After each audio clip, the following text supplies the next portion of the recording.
ಸಮಾವೇಶ ಸಮಾವೇಶದಲ್ಲಿ ಭಾಗವಹಿಸಿದ ಹಿರಿಯರು ಮಾಜಿ ಸಚಿವರಾದ ಜೆ.ಪಿ. ಪಾಟೀಲ್ ಅವರೇ, ನಮ್ಮ ಪಕ್ಷದ ಜಿಲ್ಲಾಧ್ಯಕ್ಷರಾದ ಲಕ್ಷ್ಮಣ ಸಿಂಗೆ ಅವರೇ, ಇಬ್ಬರು ಹಿರಿಯರು ಮಾಜಿ ಸಚಿವರಾದ ವೀರಕುಮಾರ್ ಪಾಟೀಲ್ ಅವರೇ, ಇಬ್ಬರು ಮಾಜಿ ಸಚಿವರಾದ ನಾಯ್ಕ ಅವರೇ, ಚಿನ್ನಗೌಡ ಪಾಟೀಲ್ ಅವರೇ, ಅಶೋಕ್ ಪಾಟೀಲ್ ಅವರೇ, ಸುನೀಲ್ ಅಣ್ಣನವರೇ, ಅಡಿಗೆರ್ ಅವರೇ, ವಿಭಾಗ ಅಧ್ಯಕ್ಷರಾದ ವಿಜಯ ರಮಣಿಯವರು ಮತ್ತು ಸಂತೋಷ್ ಮುನ್ಸಿ ಅವರು, ಎಲ್ಲ ನಮ್ಮ ಸೆಕ್ರೆಟರಿ ಮತ್ತು ಮುಖ್ಯ ಪಟ್ಟಣ ಪಂಚಾಯತಿ ಸದಸ್ಯರೇ, ಗ್ರಾಮ ಪಂಚಾಯತಿ ಅಧ್ಯಕ್ಷರೇ, ಸದಸ್ಯರೇ, ಎಲ್ಲ ನಮ್ಮ ಪಕ್ಷದ ಕಾರ್ಯಕರ್ತರೇ,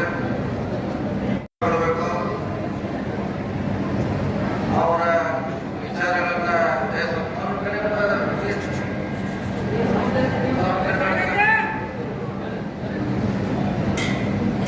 ಅಭ್ಯರ್ಥಿ ತಮ್ಮ ವಿಚಾರಗಳನ್ನ ನಿಮ್ಮ ಜೊತೆ ಹಂಚಿಕೊಳ್ಳಬೇಕು. ಅವ್ರಿಗೆ ನೀವು ಅಧಿಕಾರ ಕೊಟ್ಟಿರ್ತದೆ, ಯಾವ ರೀತಿ ಅವರ ಸ್ಪಂದನೆ ಮಾಡ್ತಾರೆ, ಯಾವ ರೀತಿ ನಿಮ್ಮ ಸಮಸ್ಯೆಗಳಿಗೆ ಪರಿಹಾರ ಮಾಡ್ತಾರೆ, ಯಾವ ರೀತಿ ಅಭಿವೃದ್ಧಿ ಕಾರ್ಯಗಳಲ್ಲಿ ಭಾಗವಹಿಸುವ ಉದ್ದೇಶದಿಂದ ಈ ಸಭೆ ಕರೆದಿದ್ದೀವಿ. ಇದು ಮೂರನೇ ಸಭೆ. ಈಗಾಗಲೇ ಒಂದು ಇಲ್ಲೇ ಸಭೆಯನ್ನ ಜೆ.ಪಿ. ಪಾಟೀಲ್ ಇದ್ದರು ಮಾಡಿದ್ದೇವೆ. ಮತ್ತೊಂದನ್ನ ಸಭೆಯಿಂದ ಮೂರನೇ ಸಭೆ ಮಾಡ್ತಾ ಇದ್ದೀವಿ. ಈ ಸಭೆ ಮುಖಾಂತರ ಅಭ್ಯರ್ಥಿ ಪರಿಚಯ ಮಾಡಬೇಕು, ನಿಮ್ಮ ಜೊತೆ ಪರಿಚಯ ಮಾಡಿಕೊಳ್ಬೇಕು, ಭವಿಷ್ಯದಲ್ಲಿ ನಿಮ್ಮ ಜೊತೆ ಸೇರಿ ಕೆಲಸ ಮಾಡಲಿಕ್ಕೆ ಇರ್ತೀರಿ. ಕಾರ್ಯಕ್ರಮದ ಉದ್ದೇಶ ಈಗಾಗಲೇ ಪ್ರಿಯಾಂಕಾ ಅವರು ಕಳೆದ 4-5 ವರ್ಷಗಳಿಂದ ಸಮಾಜ ಸೇವೆಗೆ ತಮ್ಮನ್ನು ತೊಡಗಿಸಿಕೊಂಡಿದ್ದಾರೆ. ಅದು ಕೋವಿಡ್ ಇರ್ಬೋದು, ಪ್ರಭಾವ ಇರ್ಬೋದು, ಸಾಮಾಜಿಕ ಸೇವೆ ಇರ್ಬೋದು, ಇನ್ನಿತರ ಹಲವಾರು ಸಮಾಜ ಬಗ್ಗೆ ಇರುವಂತ ಎಲ್ಲ ಕೆಲಸಗಳನ್ನ ಮಾಡುವಂತ ಪ್ರಯತ್ನಗಳನ್ನು ತಾವೆಲ್ಲ ಮಾಡಿರ್ಬೋದು. ಪತ್ರಿಕೆಯಲ್ಲಿ, ಯೂಟ್ಯೂಬ್ಗಳಲ್ಲಿ ಸಮಾಜ ಸೇವೆ ಈಗಾಗಲೇ ಮಾಡಿದ್ದಾರೆ. ಇವತ್ತು ಪಕ್ಷ ಅವಕಾಶ ಕೊಟ್ಟಿದೆ ಅವರಿಗೆ. ಕಾಂಗ್ರೆಸ್ ಪಕ್ಷದ ಅಭ್ಯರ್ಥಿಯಾಗಿ ತಮ್ಮೆಲ್ಲರ ಆಶೀರ್ವಾದ ಮತಗಳ ಮೂಲಕ ಕೇಳಲಿಕ್ಕೆ ನಾವು ಜೆ.ಪಿ. ಪಾಟೀಲ್ ಅವರು ಎಲ್ಲ ಮುಖಂಡರು ಅಂದರೆ ಶಿವನಾಥ್ ಬಂದಿದ್ದೇವೆ.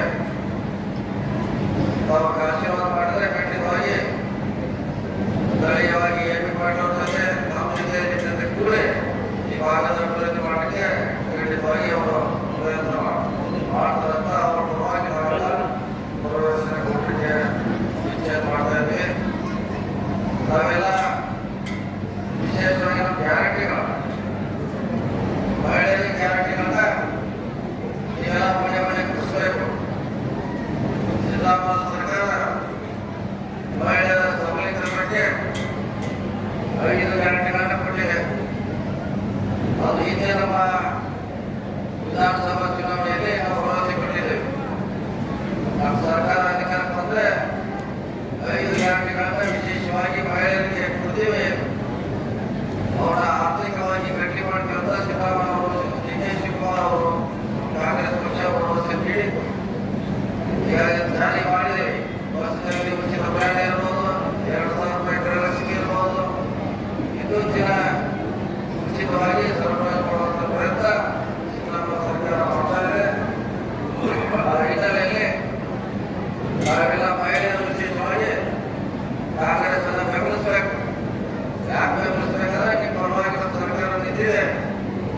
ಮತ್ತು ಇದು ಕೇವಲ ನಮ್ಮ ಕಾಂಗ್ರೆಸ್ಸಿನ ಮಹಿಳೆಯರಿಗೆಲ್ಲ, ಎಲ್ಲ ಪಕ್ಷದ ಮಹಿಳೆಯರಿಗೆ ಕೊಡಿ. ನಾವು ಎಲ್ಲ ಪಕ್ಷದ ಮಹಿಳೆಯರಿಗೆ ಈ ಯೋಜನೆಯನ್ನ ಲಭ್ಯ ಇದೆ. ಹೀಗಾಗಿ ಪಕ್ಷಾತೀತವಾಗಿ ಲಾಭವನ್ನು ಕೊಡ್ತಾ ಇದ್ದೇವೆ.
ಅನುದಾನ ಮಾತ್ರ ನದಿ ನೋಡ್ತೀವಿ ನಾವು ಗಂಗಾ ನದಿಯಿಂದ ಕೃಷ್ಣಾ ನದಿಗೆ ನೀರು ಹೇಳಿದ್ರ ಬಿಜೆಪಿ ಅವರ ವಾಗ್ದಾನಿದ್ದು ಅಲ್ಲಿ ಈಗ ಪ್ಲೇಟ್ ಲೈಟ್ ಬರೆದಿಲ್ಲ, 15 ಕೋಟಿ ಬರೆದಿಲ್ಲ, ರೈತರ ಆದಾಯ ಡಬಲ್ ಆಗಲಿಲ್ಲ.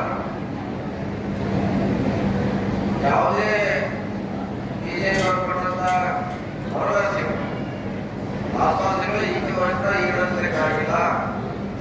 ಇದನ್ನು ಈಡೇರಿಸುವಂತ ಪ್ರಯತ್ನ ಮಾಡಬೇಕು. ಕರ್ನಾಟಕದಲ್ಲಿರುವುದು ಸಿದ್ದರಾಮಯ್ಯ ಹವ, ಮೋದಿ ಹವ, ಪದ್ಧತಿಯಾದ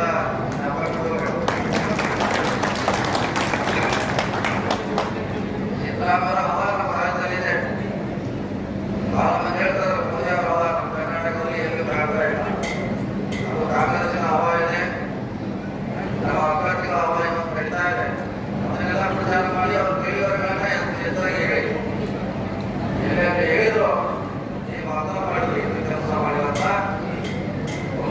ನೀವೆಲ್ಲ ಇರುವಂತ ಪ್ರಯತ್ನ ನಾವು ಪಕ್ಷದ ಕಾರ್ಯಕರ್ತ ಮನೆ ಮನೆ ಹೋಗ್ಬೇಕು, ಗ್ಯಾರಂಟಿಗಳ ಬಗ್ಗೆ ಹೇಳ್ಬೇಕು, ಬಿಜೆಪಿ ವೈಫಲ್ಯಗಳನ್ನ ಹೇಳ್ಬೇಕು, ನಮ್ಮ ಸರ್ಕಾರದ ಸಾಧನೆಗಳನ್ನ ನಾವು ಇವ್ರ ಮುಖಾಂತರ ವಿನಾಯಕರನ್ನ ಕಲಿಸಬೇಕು. ವಿಶೇಷವಾಗಿ ಮಹಿಳೆಯರ ಜನತೆಗಳಲ್ಲಿ ಭಾಗವಹಿಸಬೇಕಲ್ಲ, ಮಹಿಳೆಯರು ಕೂಡ ಹೆಚ್ಚು ಭಾಗವಹಿಸಬೇಕು.